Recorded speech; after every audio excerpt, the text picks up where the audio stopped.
Hello and welcome to BrainGeek on Beauty. My name is Jessica and I am a neuroscientist and a very, very bad YouTuber. So I didn't want to put in my contact lenses today because my eyes were really dry and irritated, which meant I had to take my glasses off in order to film the tutorial for this look.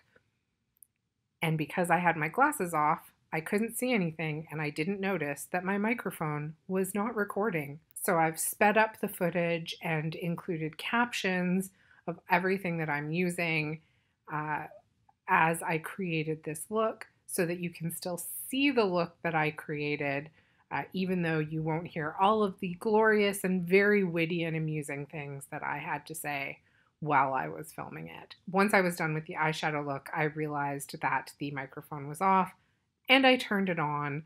And so we're in the latter half of filming. There was audio. So for the first couple of minutes, it'll just be sped up footage of me creating this eye look with some background music. And then we will cut to me talking about the products and you'll see me doing the rest of the face.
Son of a bitch. Just realized I filmed all of that with my microphone off because I am apparently very bad at this. So, hello. So you just saw me put together a look with this Secret Garden palette from Ofra Cosmetics, using all of the shadows. So I've finished up this eye look with the Secret Garden palette, which you didn't hear me say performed really well. The shadows are actually quite pigmented. I was particularly pleased with these two shades. They were the ones that caught my eye in the palette, the lilac and the green. They look really good. I'm going to use the highlighter on my face in just a minute. And you'll actually get to hear me talking while I do that. But first I'm going to put on some bronzer. Big bronzer brush. So this isn't new at all. This is the Marc Jacobs Omega Bronze in Tantastic. I got this on sale at Sephora. It was a ridiculously good price. And it's a really nice bronzer. So if you ever have a chance to pick it up on sale, I highly recommend it.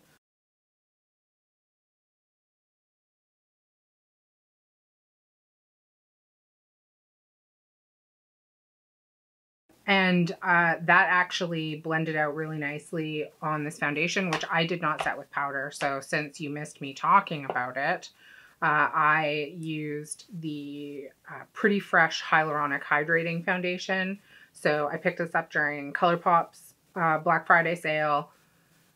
I keep seeing people all over the internet raving about how much they love this foundation, so I picked it up to try it. I actually am a big fan of their lighter coverage tinted moisturizer version. I find in the summer that that has really like the right amount of coverage for me. Although this summer I never really used it because I didn't put on makeup or leave the house. But normally when I leave the house, I really enjoyed that foundation. So I decided to try this one out since everyone all over the YouTubes kept raving about it. And it is actually really nice. I quite like it. So I will definitely keep using that and see how it holds up, especially since in January I will have to start leaving the house again to go to work. So I'm looking forward to trying that out and seeing how it holds up under a mask. But for today, since I don't have to keep this on for very long, I didn't set the foundation with any powder, but the bronzer blended out on top of it really nicely. So clearly it sets down enough that you can not have to set it with powder. Okay, so I've got bronzer on. Now it is time to highlight. So I don't think I've ever done this on camera before, but I got in the habit after watching someone's YouTube video of putting highlighter on before I put on blush. And then the blush kind of blends in really nicely with the highlighter. And I don't know. It's just a thing that I do. I'm going to try the highlighter from the Ofra Secret Garden palette, which is Blissful. And when I first, as I said before, and you didn't hear because I'm bad at this, when I opened the palette, I thought that it looked like it was going to be too dark on the skin. But when I swatched it on my hand, it looked like it was going to be okay. So now is when we find out which of those assessments was correct.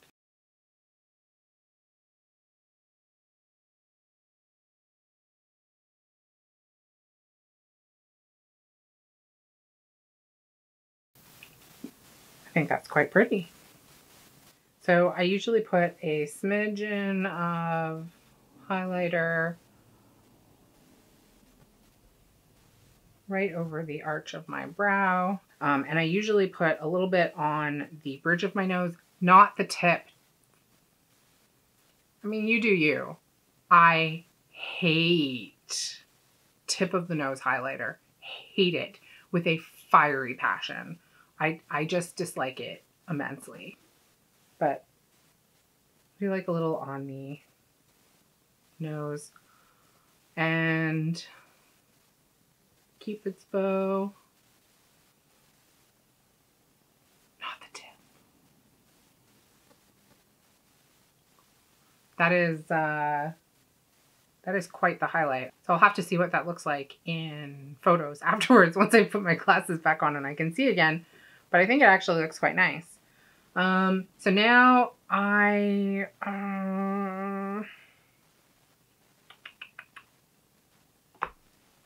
so there is a shade in the Ofra palette that can be used as blush, but I did also pick up this blush from Colourpop. This is Love Story from their weird French named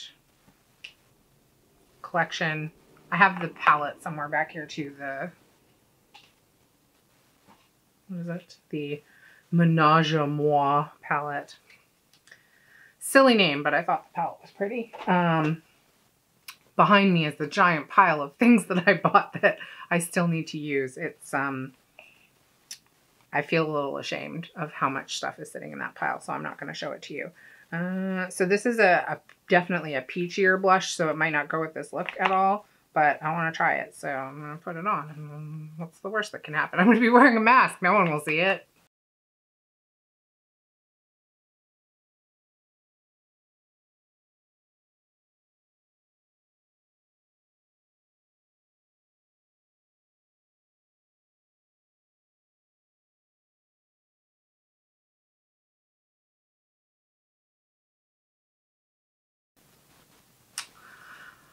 That actually looks really nice. I've heard people complain about the Colourpop blush formula when it has these little like micro glitters in it.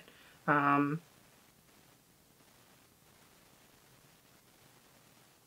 I'm actually not mad at the way that looks on my skin at all. It is a bit peachy for this eye look, but whatever, we're gonna go with it. All right, so we've got new foundation, new highlighter and blush, all new eyeshadow. This is a new mascara that you didn't see me put on. It's the Uma Beauty Drama Bomb mascara. I've been trying this out. I've used it maybe 4 or 5 times now. I do like the way it looks on my eyelashes when I first put it on. I do find that I get transfer under my eyes, but that might just be because I very rarely use powder to set my under eyes. So I might just need to not use it on my lower lashes. So we've got pretty much all the makeup done. All that's left is lipstick. So I I went a little crazy during the Pat McGrath sale. Not as crazy as some people, I'm sure, but I did go a little crazy. I love the Pat McGrath lipsticks, and I already have 9 or 10. All of which I've bought on sale because they're really expensive. Over Black Friday, Cyber Monday, at some point there was an email saying that all of the lipsticks were going on sale for $12 a piece, which is a huge discount. These are expensive. So anyway, I picked up 6 more of the lipsticks.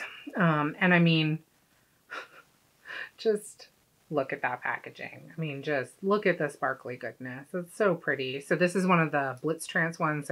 The Blitz Trance are the sort of shimmery ones, and they have this sparkly gold packaging. Blitz Trance in Nude Romantique. Look at there.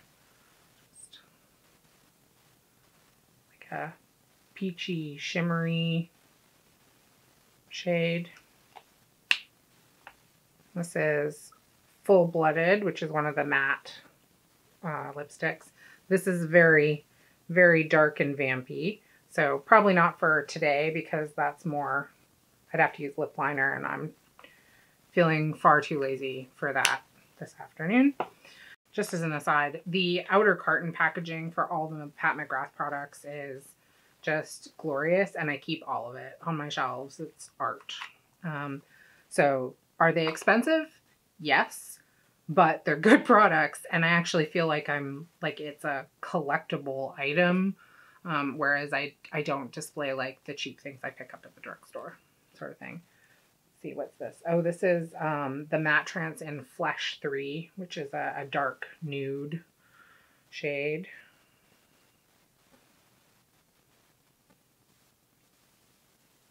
That's quite pretty too. I'm not in any way mad that I picked any of these up because I am a lipstick addict. This, forgot that I bought this. This is the Matte Trance in Deep Orchid. This is, I don't even know how to describe this. This is like it's like an orchid pink. That is actually a lot more wearable than I thought it would be, that last one there. Online, it looked like it was actually going to be maybe a bit much, like the kind of thing that you use for an Instagram look, but you don't actually wear out of the house. But no, I take it back. I would 100% wear that out of the house. That's actually really pretty. I have to say, so I think the formula of the Pat McGrath lipsticks is really nice. But the reason why after I bought like 2, I kept buying more, even though they are quite expensive, is because the undertones on them are so flattering. Like, I feel like a lot of thought went into picking these shades so that they would be really flattering on like a lot of skin tones. So a lot of times I'll see a lipstick and it looks really pretty in the tube, and may even look okay on swatches. But when it's actually on my face, it looks absolutely horrible. And sometimes I even struggle to figure out who it would look good on. And even the shades that on the surface, I think I could never wear that. With the Pat McGrath formula, like somehow they still look good. Like, I feel like I mean, she's damn good at her job. There's a reason why she's a really famous makeup artist. But it's so nice to sort of see that a lot of thought has been put into, I guess, the specifics of the shades so that they do actually look good when you're wearing them. Because it doesn't matter if something looks good in the tube if you can't actually wear it and have it look good on your face. This is Venus in Furs, which, how would I describe that? Ooh, that's pretty. I could absolutely wear that as an everyday lip color. Probably will. Once I don't have to wear a mask anymore and people can actually see my lips. I do recognize that this was maybe a weird time to spend a lot of money on lipsticks, but they were on sale and I have a problem. And this is Christy, which is one of the lighter nude shades, which down there. So when I look at these on my hand, Christy is the one that I wasn't really sure about online, and I wasn't sure if it would suit me. But like I was saying, I've bought a couple of shades now where I was kind of on the fence about it, and I looked at them in a whole bunch of swatches and I wasn't quite sure, but I decided to pick them up anyway. And then once I put them on, I was surprised at how good they look. So like, for example, I usually have a lot of trouble with anything that is like orangey or peachy. It tends to pull very orange on me and looks weird. So even like coral lipstick, I really struggle to find like a coral or a peach that actually suits me. And I picked up Pat McGrath one, and I think it's called Tropicalia, and it is like the perfect coral shade. And even though it is quite orangey, it still looks really good on me. There's just some magic. So Christy is the one that when I was shopping this time, I wasn't sure if it would actually suit me. And the only way to find out is to put it on and see if it looks okay. So I'm going to put that one on now, and then we'll see how it looks. I thought it might be a little too peachy nude.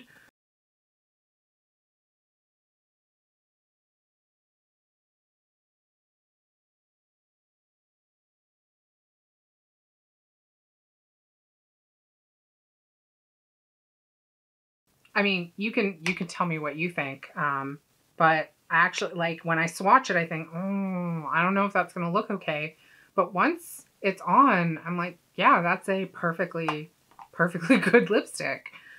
So yeah, Pat McGrath just has some sort of magic, or what it really is probably years of experience. Like, I haven't yet found a shade that doesn't look good when I'm wearing it.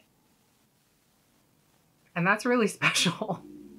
So anyway, yes, those are the 6 that I picked up during the sale. This one is Christy. I mean, looking at them, I mean, I'll get wear out of all of these. They're absolutely beautiful. Sorry about once again messing up with my microphone and not recording all of the things I was saying. But hopefully you still enjoy seeing me create this look. I think it turned out really nice. I I like the Ofra shadows, so this is my first time playing with them, so I'll definitely play around with them a bit more. I tried to get all of the shades on my eye, so I'd have to see how they look once I'm, you know, maybe being more selective in the color choices. I don't know if it's, like, on first impressions, I don't know if it's my favorite eyeshadow formula, but it's definitely a nice eyeshadow formula. I was, however, really impressed with the highlighter, which just looks beautiful. I can kind of see why Ofra are known for their highlighter formulas. Thank you for putting up with me while I learn how to use all of my equipment. I hope you enjoyed seeing me try out some of these new products and see what I created with them. I will be back again with more videos because I've got a whole stack of new products that I bought that I need to try out. I hope that you'll come back and hang out with me while I try out some of these other new products in the future. Thank you so much for watching. Leave me a comment down below. Let me know if you've tried Ofra shadows, what you think of them, if there are other brands that you think that I should try out. Leave me comments down below and let me know. I'd love to have a chat with you. Thanks so much for watching. Bye.